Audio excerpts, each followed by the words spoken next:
Absolutely.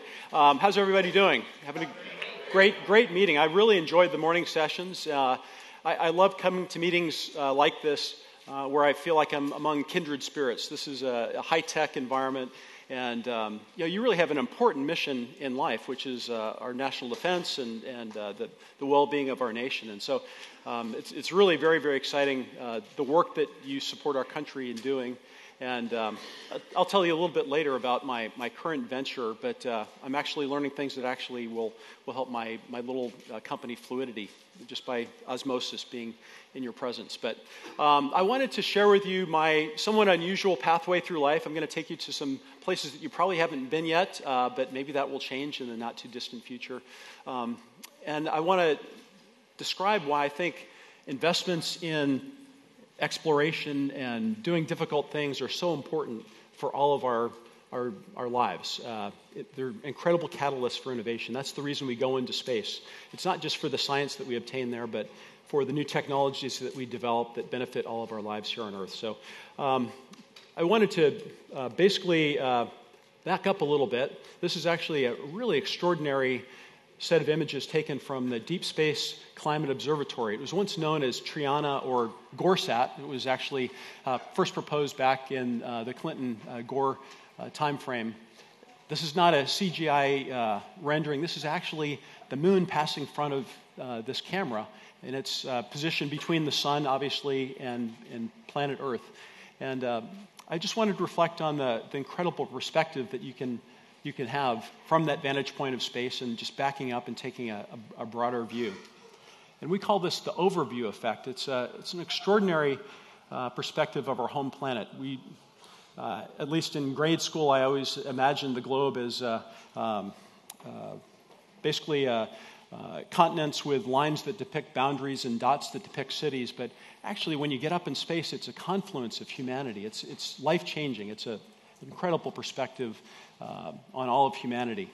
And so it was coined, the term was coined the overview effect by a really colorful astronaut character, Edgar Mitchell. And I wanted to read a short quote from him. It's not meant to be political in any sense, although it does have a reference. But it really reflects the fact that we live in a very fragile, beautiful place, and we need to do everything that we can to protect it. And what Edgar said, you develop an instant global consciousness, a people orientation, an intense dissatisfaction with the state of the world, and a compulsion to do something about it. From out there on the moon, international politics looks so petty. You want to grab a politician by the scruff of the neck and drag him 250,000 miles out and say, "Look at that, USOB." So, just an interesting little perspective that Edgar had. But I think it's an incredibly exciting time to be alive as technologists. We are going to be going to Mars someday. In fact, we're building rockets that could do that, the Space Launch System in the center here. But they're also incredible entrepreneurs who are putting their own net worth to play to allow us to open up the heavens for many more people. And up to this point, I think there have been about 550 astronauts who've actually experienced space from orbit. But in the not-too-distant future, with companies like Virgin Galactic and SpaceX and Blue Origin, tens of thousands of people a year will be getting a chance to go fly in space. And in fact, they're really extraordinary visionaries. I'm sort of a fanboy of this guy here. This is Elon Musk. I'm sure everyone has heard his name. But among his many companies, his company SpaceX is doing extraordinary things. They're flying up to the International Space Station now. In the not-too-distant future, they'll be flying crew members up to the ISS as well. But he has this audacious goal of actually colonizing Mars. In fact, this rocket ship that you see here, he unveiled this a couple of years ago, but it has 42 engines on the tail of it, and he wants to take 100 people at a time on a one-way trip to Mars, and he wants to colonize the red planet. He's so dedicated to this vision, in fact, that he's actually said, "I want to die on Mars." And that's demonstrating commitment as far as I'm concerned. But the other thing that he's also said he wants to do is create what's possible called point-to-point spaceflight. So you could actually board a spacecraft at, say, Reagan or Dulles, and 35 minutes later be at Narita, Tokyo. Sounds crazy, but the economies of scale will come down. The technologies are just over the horizon. And the entire planet, in the not-too-distant future, maybe it's 2 or 3 decades from now, will have this opportunity to fly. And I think that's incredibly exciting. It certainly shaped my early years. My father worked on the Apollo program when I was very young. So I had model rockets and posters on the wall. I even went to see the launch of Apollo 9 when I was a little tyke. And I had the vision to actually become the Neil Armstrong of Mars. I wanted to set that very first boot print down on Mars. It didn't quite work out that way for me, but this is what I kind of envisioned. I wanted to be rappelling down off of Olympus Mons, the highest mountain in the solar system. It's 25 miles tall. I thought that'd be pretty cool. Didn't quite work out that way for my personal career, but as an explorer, I've had the great good fortune to work with amazing people around the world doing exciting science that I think will benefit humanity. So it's been a great gift to be part of all these different types of expeditions, both in space and underneath our oceans to Antarctica, and even inside an active volcano, which I'll show you a little bit later. But one of the things that's really ingrained in my soul is the compulsion to identify problems and try to fix them. And the way I articulate this as a physician is all of us fortunate enough to be in healthcare have both an opportunity and an obligation to innovate. And I would extend that to everyone here in this room. You all have important, critical missions that you support in your work, and it's important not to rest on our laurels for a couple of reasons. In the business world, you've got to innovate or die. The competition will sweep you up, but also the mission is incredibly important. In my own personal professional life, if we didn't continue to ask how can we improve outcomes, how can we reduce costs, how can we ameliorate pain, we'd still be doing bloodletting for everything that ailed us. That would be a complete disaster. So we need to continue to ask questions, how can we improve the quality of care? But in all of the work that you do, having the mindset of trying to identify the choke points, the ways in which we can do business better, it helps our businesses grow, but it also helps our mission. So I wanted to take you to some really wonderful places up in the sky. These are the 5 space shuttle missions that I flew on, and obviously the 5 most beautiful space shuttle patches ever designed. I think you'll agree. And what's really unique about these teams here is they were all international crews. We had people from all over the world. We had Russian cosmonauts, Canadian astronauts, Europeans, Japanese, and the space program brought together the best and brightest minds, not just in the crew, but in the mission control teams, the scientists, the engineers, and technicians.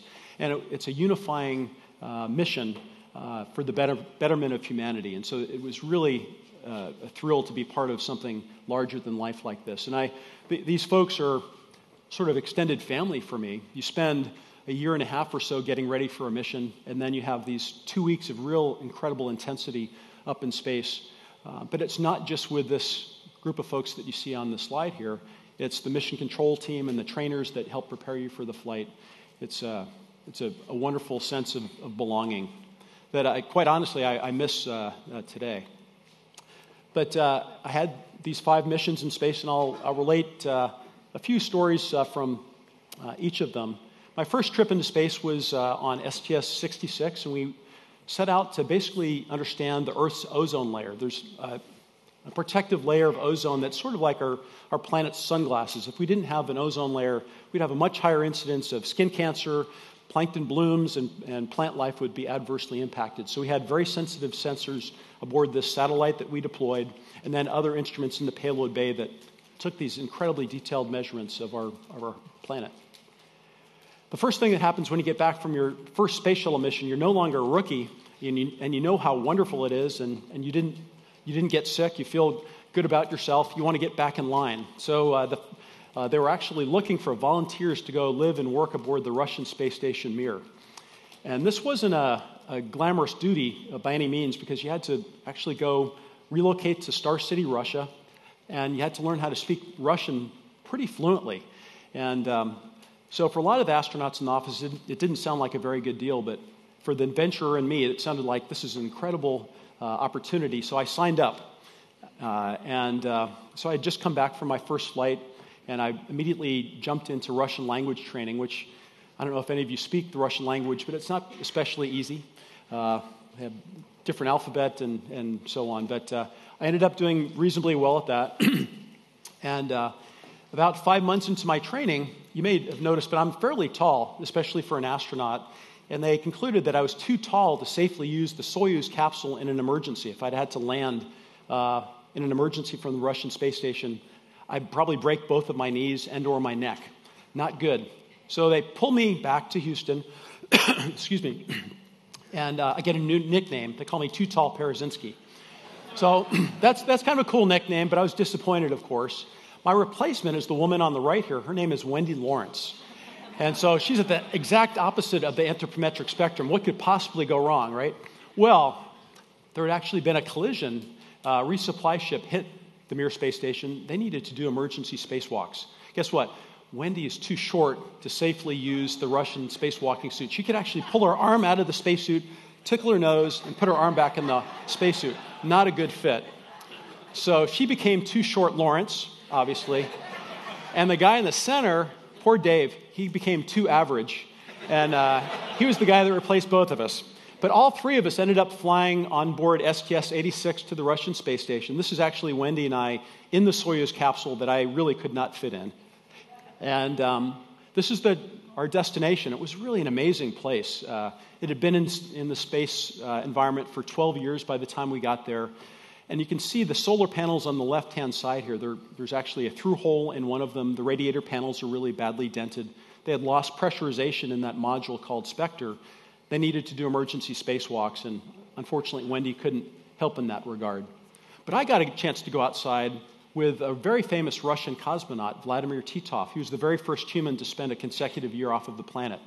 And so I took my very first spacewalk, and it was actually the very first joint U.S.-Russian spacewalk together there at the Mir space station. I came back from that particular mission, and we started hearing rumors about this guy. You may have heard his name, John Glenn, certainly the stuff of American lore. And there was rumors that he was going to come back at age 77 and fly in space again. And I thought there's no chance I'll ever get a chance to be a part of that mission. But I happened to be a physician, and they needed someone to take care of the good senator up in space. And so I got tapped to fly with my boyhood hero, and it was an incredible honor to be sharing the cosmos with the person that actually opened up the skies for America. He was the very first American to orbit the Earth in 1962. I was 7 months of age at the time he did that, and I reminded John of that on a regular basis. And he was a little bit sensitive about that, actually. But what a great human being. Unfortunately, we just lost him in December of last year at age 95. But he had a mind sharp as a tack to his dying day. And he and his lifelong sweetheart, Annie Glenn, just an amazing love story and couple. And for me, I liken it to getting a chance to play basketball with Michael Jordan or do astrophysics with Albert Einstein, to be in the game with the ultimate legend in the field. But it was really extraordinary to be on that mission STS-95. Unfortunately for John, though, it involved a lot of bloodletting. He was there to help us understand the differences in the aging process and the adaptation to space between a younger astronaut crew and his 77 years of age. John was a storied military fighter test pilot, tough as nails, but when it came to needles, he was a bit of a wimp, actually. And so I teased him quite often. He called me Count Parazynski, or sometimes just Dracula. So I took some fangs with me just to spook him a little bit, and we had some fun up there. But and then a few years later, had the opportunity to fly to the very early International Space Station and did 2 spacewalks with a Canadian astronaut, Chris Hadfield, to install a really remarkable robotic arm, essentially an inchworm that could grapple on one part of the space station, get all of its power data and video, and then move to another spot, release over here, and work off of this new attach point. So sort of the cherry picker, if you will, of the International Space Station. And so getting a chance to go outside on more spacewalks, it just was exhilarating. Anytime you get a chance to go out on a spacewalk, you realize that you're in your own personal spaceship. Everything that you need to sustain life in a space shuttle or a space station has to be built around the astronaut. You need oxygen delivery, carbon dioxide removal, battery power, communications, thermal protection from the extremes of the environment. Need lights, cameras, tools, a jet backpack. It's pretty cool.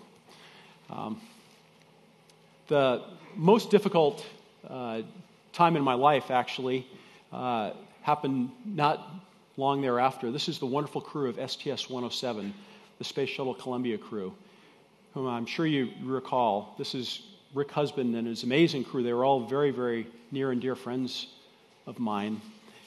In fact, I was the family escort for they and their families during the launch and during the mission. I took their families to mission control so that they could talk to their loved ones up in space. And they had flown this perfect 16-day mission, conducting more science on that mission than any other space shuttle mission that had ever flown up until that point. Done a flawless job, and then 16 minutes before landing over the skies of Texas, their space shuttle disintegrated due to a breach in the left wing of the space shuttle. And it was a horrible, gut-wrenching time in my life. I'm a father. I've got 2 beautiful kids. And, is this the time that I should hang up my spacesuit? And I really thought deeply about that. But spending time with their families and knowing these characters as I did, I knew that they would have wanted us to continue on, because the work that we do up in space benefits us all. It's about humanity. It's about supporting life and supporting our planet. And so it happened to all of us in the NASA workforce. We were re-galvanized to, first off, figure out what had happened. And that took several weeks. We figured out that our orange external tank had a piece of foam that had come off at the wrong time and hit the left wing and caused a breach in the space shuttle. So we figured it out, but how do we prevent it from happening again? And how do we inspect a shuttle up in space to make sure that damage has not been sustained? And how could we fix it up in space if it were to ever happen again? Those are the 4 major things that we had to figure out before we could safely fly. So for the next 2.5 years, I was assigned as the lead astronaut for inspection and repair of the space shuttle using spacewalking. And it was really the most creative time of my life. We were inventing new tools and materials and procedures every day. And the things that we came up with, many of them were abject failures, but a lot of them worked. And they gave us the confidence to return to flight. And with pride, we were able to do that. My final flight into space was a real epic. And I'm going to spend a little bit more time talking about this particular mission. STS-120 in October and November of 2007. And it was an audacious mission to the International Space Station. We're going to be delivering a new interconnecting module called Harmony to allow European and Japanese modules to be plugged in. And we're also going to be relocating a large solar array truss from the top of the space station and putting it out at the very tip. And this involved a really complex interplay between the spacewalkers outside, the team that I was leading, and the roboticists inside, and then mission control that were operating the systems from Houston. So it's a lot of fun getting ready for a complex mission like this. Unfortunately, we don't have a zero-gravity room, as I'm sure all of you appreciate. We can't just turn off the gravity and practice all the things we're going to be doing up in space. We have to integrate the environment in lots of different environments. We use virtual reality. On the right-hand side here, we have physical mock-ups where we can get in our launch and entry suits. This is our commander, Pam Melroy, in one of our launch simulations.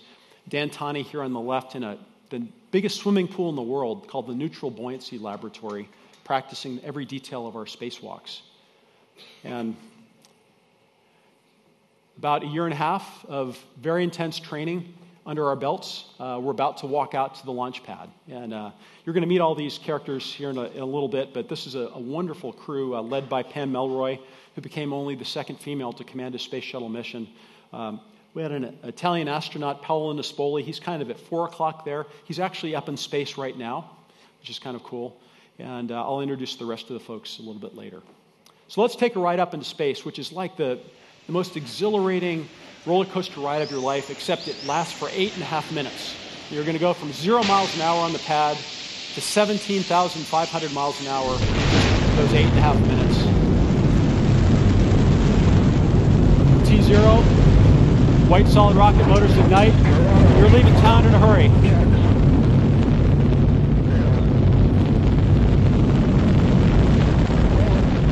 By the time we clear the launch tower, we're already going 100 miles an hour. We're being pressed back into our seat at 3 times our normal body weight, or 3 Gs.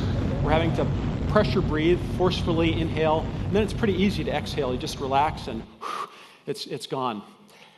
And then we have what's called main engine cutoff. 8.5 minutes into the flight, everything starts to float around you. You kind of feel like you're lurching out of your seat, even though your seat belts are all really tightly cinched. And you look out the forward windows of the shuttle, you can see the curvature of the Earth, the blackness of space. It's just a jaw-dropping, mesmerizing view. And out the window, you can actually see this external tank that had been flying in formation with us. This actually burns up on reentry over the Indian Ocean and doesn't get reused, whereas those white solid rocket motors that got us through the thickest part of the atmosphere, they actually are lowered underneath parachutes, and we would recycle those for another flight. Here's our space shuttle on close approach to the International Space Station. They'd use some telephoto lenses to actually view our space shuttle doing a backflip. We actually kind of showed the belly of our orbiter to the crew up on the International Space Station to make sure that we hadn't sustained any major damage. But in this view, you can actually see the Harmony interconnecting module that I had mentioned right there in the center. We're going to install that to the ISS. Any Star Wars fans here? There must be a few. Sort of looks like a TIE fighter, right? But this is really huge. It's about the size of a football field. And this T-shaped structure on top of the ISS, that's the solar array truss that we're going to be unbolting and moving out to the very tip of the space station. And if all goes well, and hint, it doesn't, we'll be able to extend these solar panels, right? So let's take a look. So here's our wonderful crew. I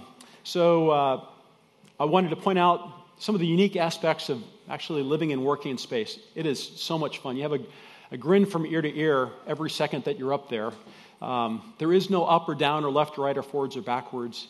It's just whatever way your body happens to be. So I'm up towards the ceiling there. Well, actually, the floor is actually towards my knees. Everybody else is upside down, I suppose. But really unique orientations that you can get into. You sort of feel like you're an Olympic gymnast or a diver. You can do these incredible aerobatic maneuvers.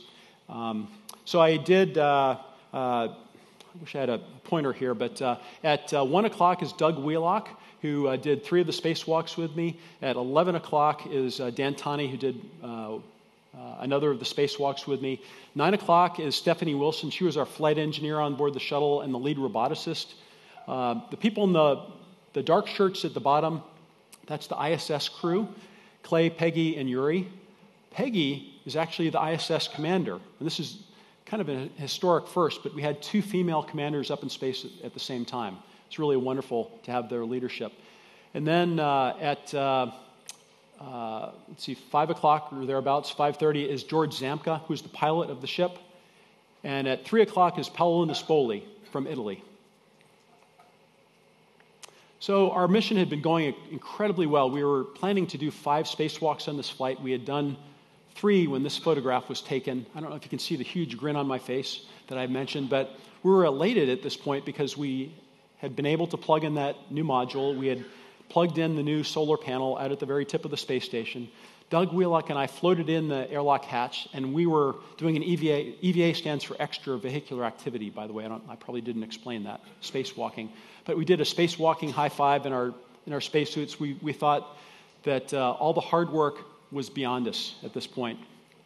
However, we floated into the hatch, and everyone was really had a grave look on their faces. They were hunkered around this small CCTV camera view that was telephotoed in to the very tip of the space station. This is one of our solar panels that had been partially deployed.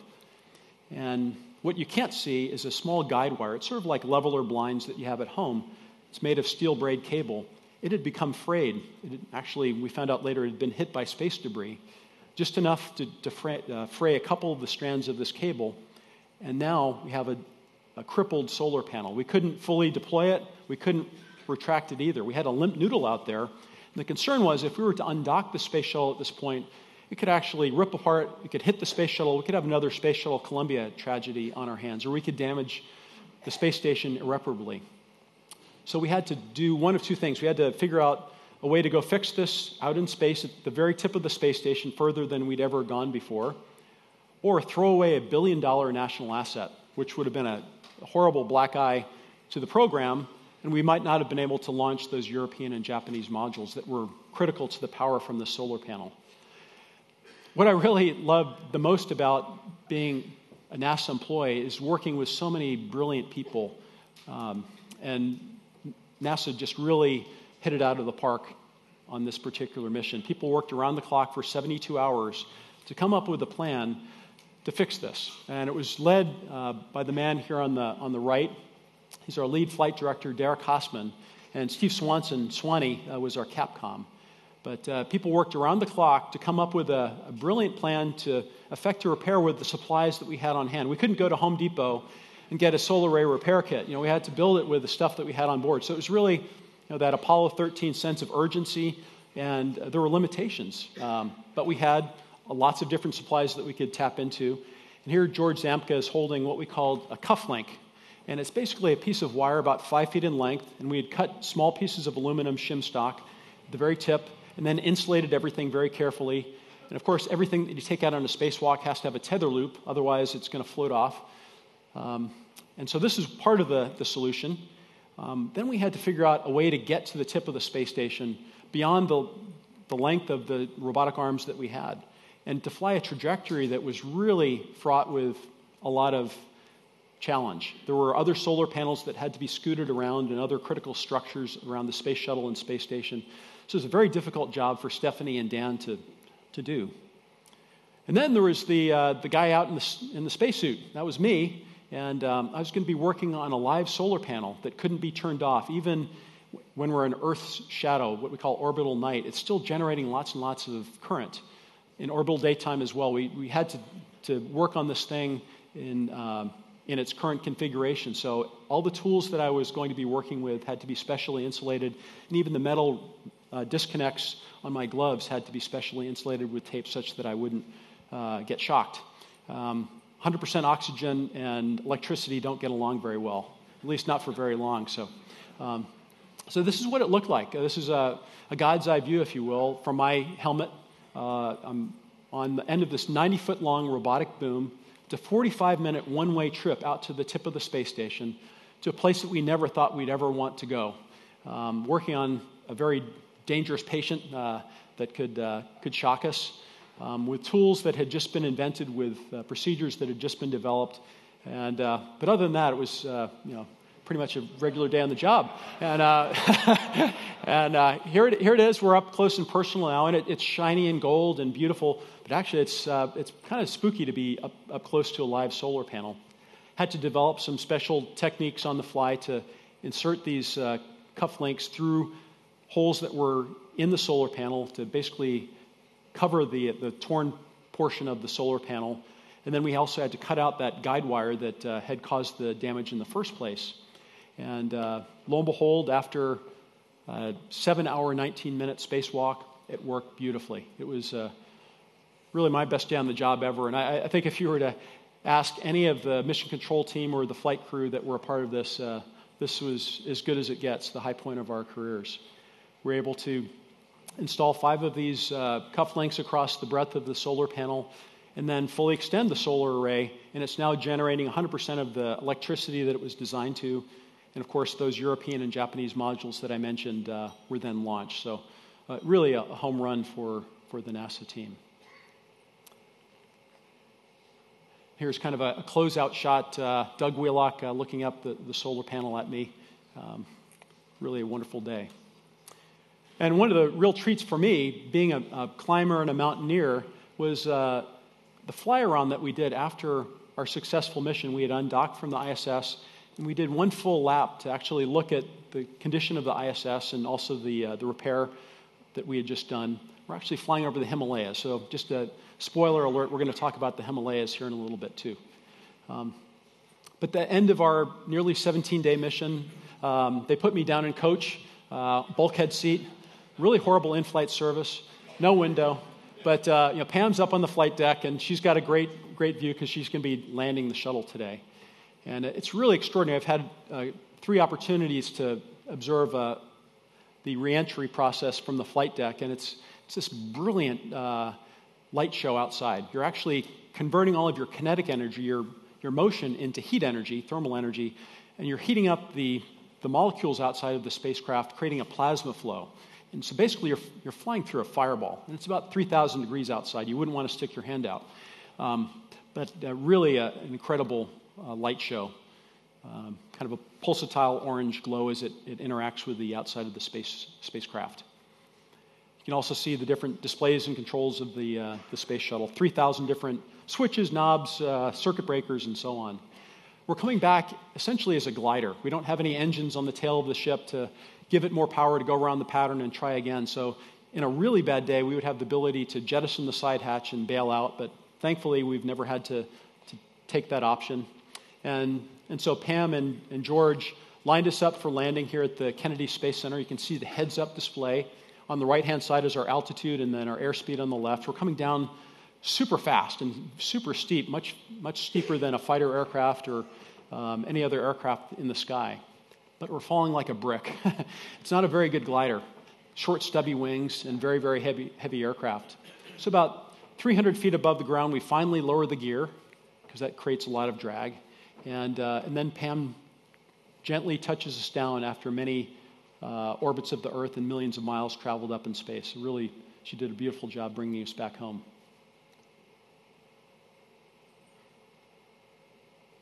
Beautiful spacecraft.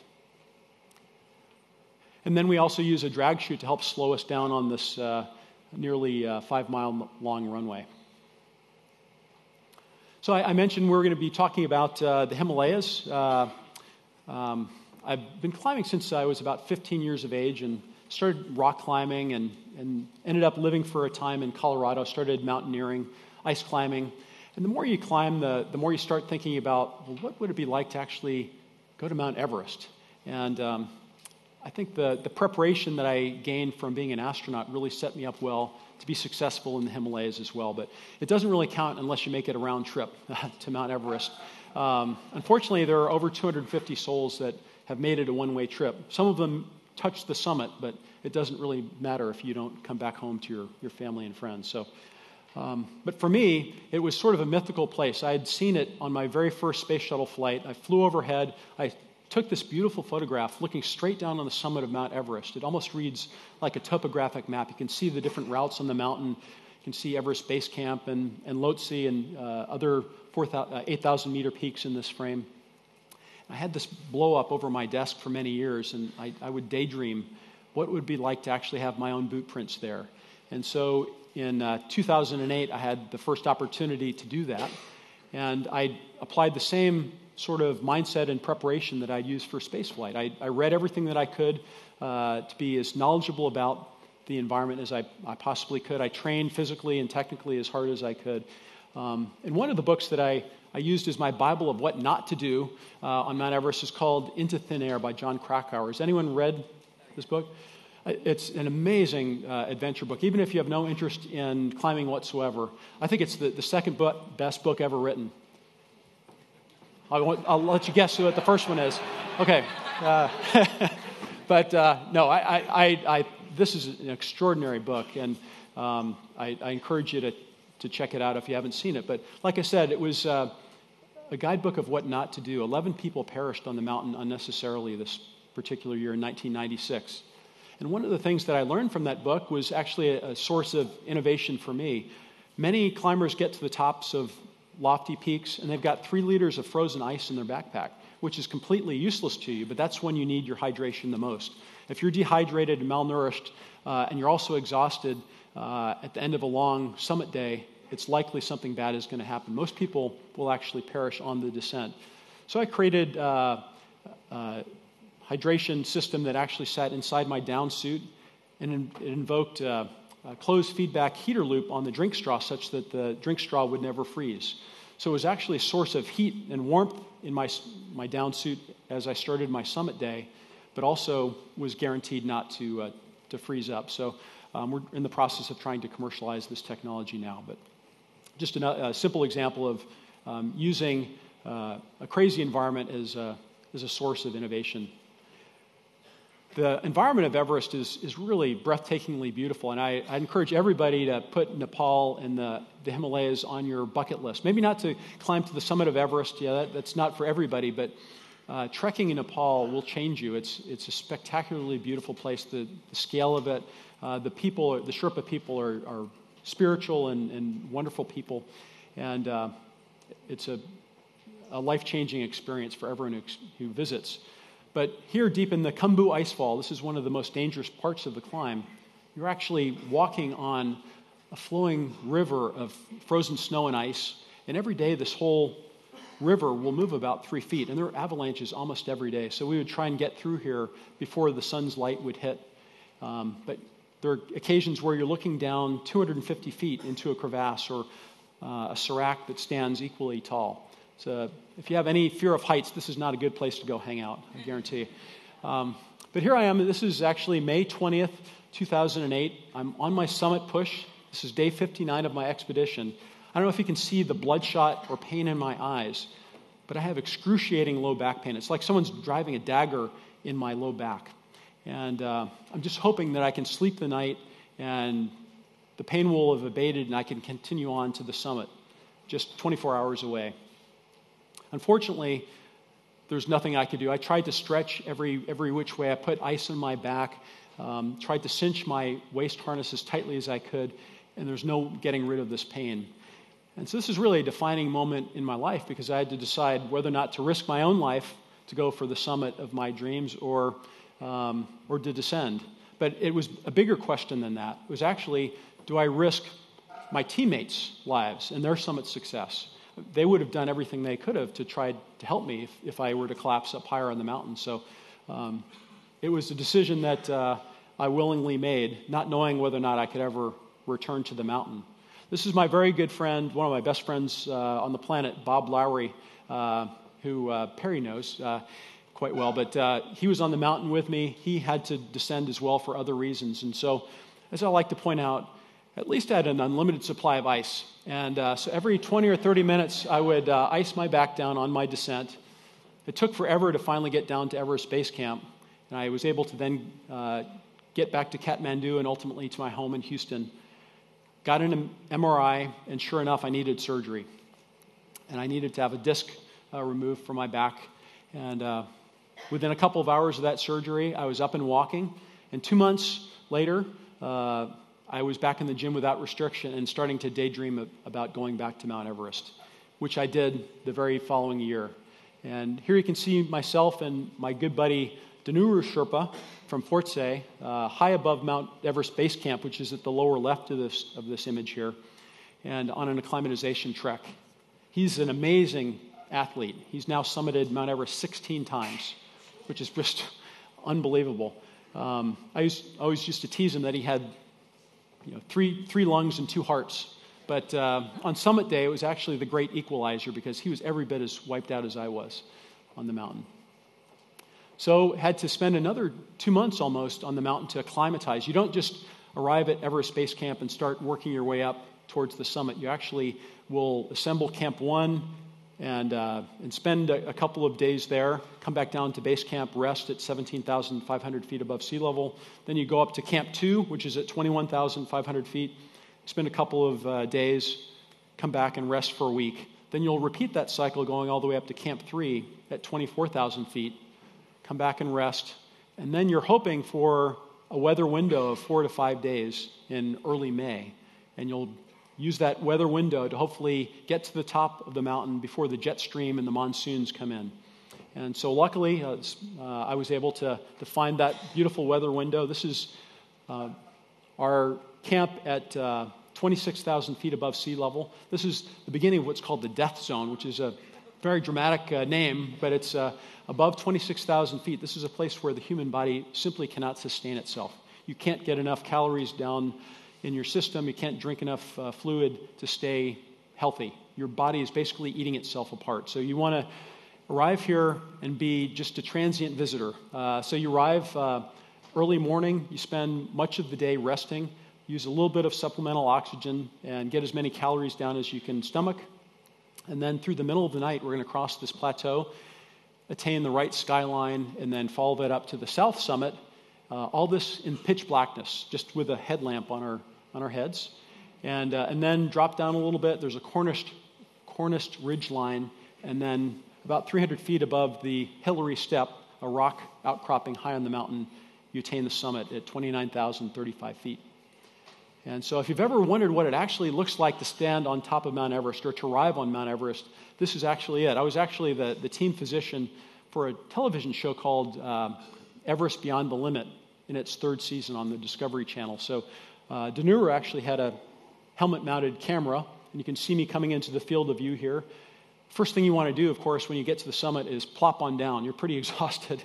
But taking in the view, it's just an extraordinary sense of altitude and also accomplishment and team camaraderie to experience this with wonderful people. The summit itself is not much bigger than the tables that you're seated at, and it's covered in this beautiful mat of these Tibetan prayer flags, these multicolored flags. Houston, we have a problem. Okay, let's get past that. But covered in these prayer flags that have Sanskrit lettering and beautiful artwork on them. Are there any flatlanders here in the room? Anybody think that the Earth is flat? Nobody? Okay. Well, I can guarantee you that the Earth is round. In fact, you can see it very clearly from the top of Everest. I'll just stop and tell you a quick little Mountaineers joke here because I think it's really funny. You might not find it humorous. We'll check your sense of humor here. But Mountaineers will tell you that if you find yourself on the descent from the top of the world, whatever you do, don't fall to the right. If you fall to the right, it's 8,000 feet straight down. If you're going to fall to the left. It's 10,000 feet straight down, and you live a little bit longer. So it's a little bit morbid, but I think it's funny. So, but one of the special things that I did on top of the world is I brought some special things from NASA. I had special clearance from NASA to borrow a moon rock, actually. This is a sample from the moon that Neil Armstrong had picked up at the Sea of Tranquility back in July of 1969. And my goal was to actually dial Neil on my satellite phone, but your hands get really cold up there, and those keys are really tiny. So I wasn't able to dial Neil from the top of the world, but I did want to pay tribute to both he and Sir Edmund Hillary, who had become close friends later in life. And so I brought the Summit Rock back down from the top of the world, as well as this lunar sample, and we mounted it on this beautiful plaque with both of the rocks, which is now aboard the International Space Station, kind of the glass-bottom boat of the ISS, the Tranquility module. Kind of a cool bit of closure there. So the last adventure expedition for science that I wanted to take you on is to Nicaragua. This is Masaya Volcano, very close to Managua, the capital city where 2 million people live. It's an extraordinary place. It's the youngest lava lake in the world. And the peril is that if this were to erupt, many lives would be in jeopardy. In fact, there are 800 million people around the world that live in close proximity to volcanoes. So I was part of an expedition that was actually sponsored in part by GE and their analytic tool called Predix to go here and install a sensor network of a variety of characteristics around the Summit Lake. Myself and Sam Kosman, the expedition leader, were the very first humans to set boot prints down adjacent to this lava lake. So definitely the craziest thing I've ever done, but also a really wonderful thing to be a part of because trying to put our planet online to create a data set that would allow us at some point in the future to create predictive models of eruptive activity to save lives. And imagine if other parts of our planet for tsunami warning, earthquake awareness, and volcanic activity could be made available, the lives that we could save. And so the technologies that many of you are working on have these incredible capabilities as well. So I think I have 51 seconds left. This is perfect. I'm just wrapping up. But the last thing I wanted to do with you is tell you what I'm doing now, which is running a small company that actually has learned from the space program ways to work in three-dimensional space. Back in the early Mercury program, they were concerned that the Mercury astronauts wouldn't be able to control the yaw of their spacecraft. Their pilots are accustomed to using yaw pedals to change the pointing angle of their craft. And if they had lost cabin pressurization in this little capsule, they'd be like the Stay Puft Marshmallow Man, and they wouldn't be able to use those rudder pedals. So they created a 3-axis hand controller, which I've taken several generations beyond in technology, but allowed us to now control 6 degrees of freedom in a single hand very intuitively with limited training. And we're launching our products for drone flight and many other environments as well. But this is just an example of space technology that's finding its way into our everyday lives. And so we're very excited about the ability to work in complex three-dimensional environments. You can see all the different things where we're able to engage. So I've just run out of time, but I am going to be hanging out. And I would love to answer any questions that you might have during the break, and I'd be honored to sign your copy of the book as well if you got a copy. I just wanted to reflect briefly on this book. I really hope that you check it out, and I wrote it basically for you. It's not just a description of extraordinary life experiences that I've been very fortunate to take part in, but it's a very open and candid look at the challenges that I've faced and the hurdles that I've had to overcome. So it's my lessons learned, and so I hope you find it useful for the many challenges that we all face in our personal and professional lives. So thank you very much for having me here.